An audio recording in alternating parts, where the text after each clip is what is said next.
हमने देखा था कि उद्वेलना जब होती है तो उसकी प्रकृतियाँ निश्चित है कि कौन सी प्रकृतियों में उद्वेलना होती है। टोटल उद्वेलना हमने प्रकृति देखी थी, तो उसमें हमने देखा था सम्यक प्रकृति, सम्यक मिथ्यात्व प्रकृति, आहारक आहारक अंगोपांग, फिर देवद्विक, नारक चतुष्क यानी नरगति, नरगत्यानुपूर्वी, वैक्रिक शरीर, वैक्रिक अंगोपांग, उसके बाद उच्च गोत्र और मनुष्य गति, मनुष्य गत्यानुपूर्वी। ये टोटल 13 प्रकृति उद्वेलना योग्य प्रकृतियाँ हैं। इनकी उद्वेलना कौन करता है और कहाँ करता है? तो मिथ्या दृष्टि करता है। तो जिसने पहले आहारक का बंध किया है, ऐसा जीव जब मिथ्यात्व में चला जाता है तो चारों ही गतियों में उसकी उद्वेलना होती है। मिथ्यात्व में जाने के बाद सम्यक प्रकृति और सम्यक मिथ्यात्व की उद्वेलना शुरू तो होती है, तीनों की होती है, परंतु आहारक द्विक की उद्वेलना सबसे पहले पूर्ण हो जाती है। वो प्रकृति नष्ट होती है सत्ता में से, बाद में सम्यक प्रकृति, सम्यक मिथ्यात्व। परंतु हम यहाँ पर केवल नाम कर्म की बात देख रहे थे, इसलिए यहाँ आहारक द्विक की बात पहले उठाई। तो उसकी उद्वेलना कब होती है? तो कहाँ? वेदक योग्य काल में होती है।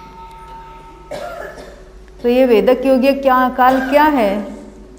तो ये वेदक योग्य काल हम उसको कहते हैं कि जब जीव सम्यक दृष्टि, जो जीव मिथ्यात्व में चला जाता है तो उसकी सत्ता में मिथ्यात्व तो है ही है, उसका नया बंध भी हो रहा है। सम्यक मिथ्यात्व और सम्यक प्रकृति जो सम्यक दृष्टि हुआ था तभी तैयार हुई थी, अब वो वैसे ही रहती है, बढ़ती तो नहीं है, परंतु बढ़ रही तो मिथ्यात्व का बंध होगा नया और मिथ्यात्व बढ़ेगा।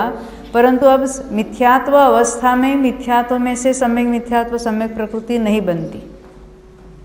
ये कार्य मात्र सम्यक दृष्टि में ही होता है।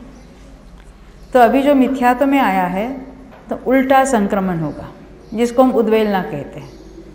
सम्यक प्रकृति और सम्यक मिथ्यात्व प्रकृति, मिथ्यात्व प्रकृति रूप टर्न होती रहती है, उसको कहते हैं, उसकी उद्वेलना होती रहती है। तो जब तक जाके ये सम्यक मिथ्यात्व और सम्यक प्रकृति घटते घटते घटते, क्योंकि उसकी स्थिति अत्यंत घटती है, कैसी घटती है उसको भी हम देखेंगे।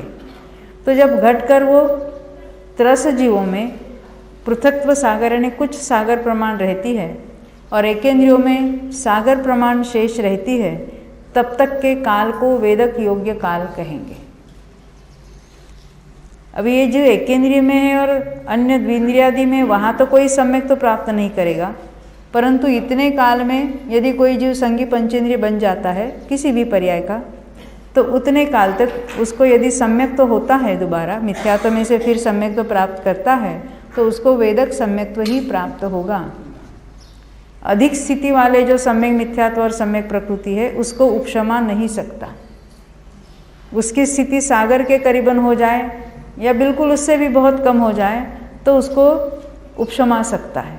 यानी फिर दोबारा उपशम सम्यक तो प्राप्त करने के लिए उसके वो पल्ले के असंख्यातवे भाग प्रमाण इतना काल जाना पड़ता है, तब जाके औपशमिक दोबारा होगा।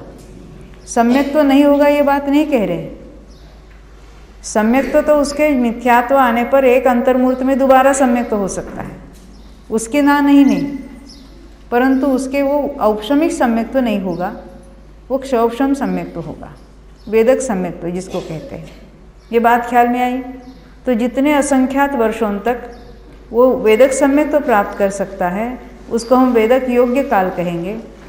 उसके पश्चात वाला जो काल है उसको उपशम काल कहेंगे। उस काल में उसको सम्यक तो होगा तो औपशमिक सम्यक तो ही होगा। इस तरह से हमने ये काल के लक्षण देखे।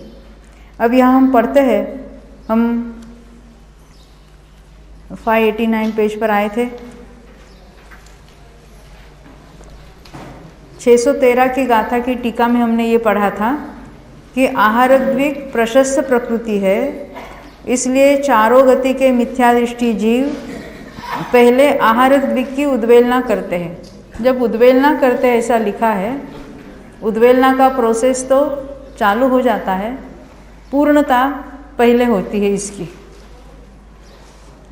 उसके पश्चात सम्यक्तमोनीय और उसके पश्चात मिश्रमोनीय और उसके पश्चात अवशेष देवद्विक आदि, यानी देवद्विक, नारक चतुष्क वगैरह वगैरह प्रकृतियों की उद्वेलना कौन करते हैं?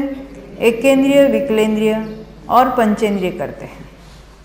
पंचेंद्रिय इसलिए कहा कि ये सम्यक मोहनीय सम्यक प्रकृति की उद्वेलना तो पंचेंद्रियों में भी चलती रहती है। अब ये उद्वेलना का अवसर अभी हमने जो वेदक काल और उपशम काल कहा, योग्य काल, उसकी बात आगे की गाथा में बताते हैं 614 में। वेदक योग्य काल में तो आहारक द्विक की उद्वेलना करता है। वेदक योग्य काल है, उसका अर्थ है अभी सम्यक प्रकृति और सम्यक मिथ्यात्व है सत्ता में, सागर के करीबन या थोड़ी ज़्यादा उसकी स्थिति अभी है, यानी उनकी उद्वेलना अभी पूरी नहीं हुई है, तभी जाके इसकी आहारक द्विक की उद्वेलना पूर्ण हो जाती है। और उपशम काल में सम्यक प्रकृति की और सम्यक मिथ्यात्व प्रकृति की और एकेंद्रिय विकलेंद्रिय जीव वैक्रिक षटक की उद्वेलना करते हैं। इसका अर्थ ख्याल में आया कि इतना लंबा काल चलता है जब जाके ये उद्वेलना का कार्य पूरे होता है। इसका अर्थ इतने लंबे काल तक वो मिथ्यात्व में है और इतने लंबे काल तक एकेंद्रिय आदि पर्याय में उसका जा रहा है, तब जाके इन सभी प्रकृति जो पहले बंधी थी या तैयार हुई थी उसकी उद्वेलना चलती रहती है।